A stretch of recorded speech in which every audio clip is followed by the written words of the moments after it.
I want to take a look at a really interesting passage in the book of Acts today.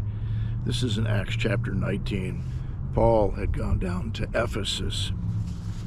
And in verse 23 it says, "About that time there was a major disturbance about the way," that is, the way of Christ.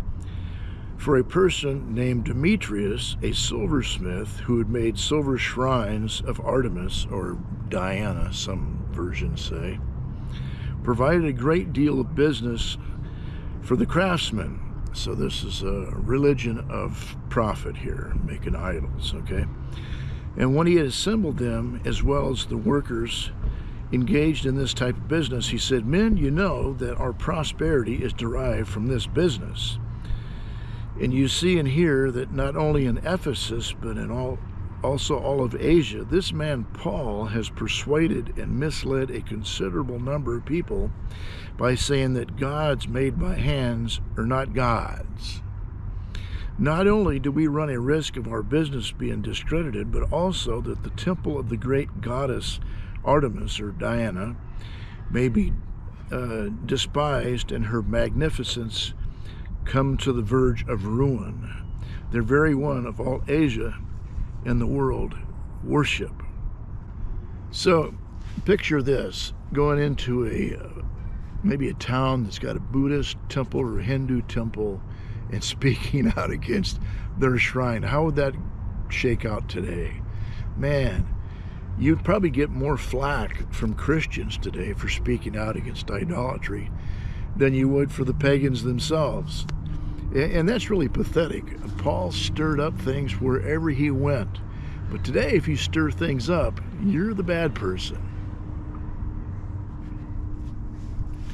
It goes on, "When they had heard this, they were filled with rage and began to cry out, 'Great is Artemis of the Ephesians.' So the city was filled with confusion, and they rushed all together into the amphitheater, dragging along Gaius, Aristarchus, Macedonians, who were Paul's traveling companions. Although Paul wanted to go in before the people, the disciples did not let him. Even some of the provincial officials of Asia, who were his friends, sent word to him, pleading with him not to venture into the amphitheater. And some were shouting one thing and some another, because the assembly was in confusion, and most of them did not know what they'd even come there for." It's me how people can get caught up in the fervor of a revolt or a parade or a demonstration, and if you go to talk to them, try to understand what it's about, half the time they don't even know what it's about. They're just there because it's the thing to do. You know, young people, they just like to be in a crowd.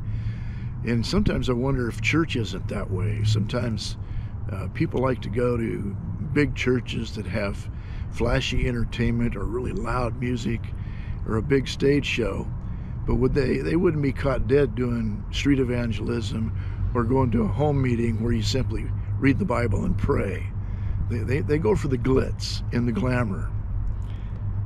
When Paul wrote to Timothy in his second epistle, there's an interesting little verse here. It doesn't give us a whole lot of details.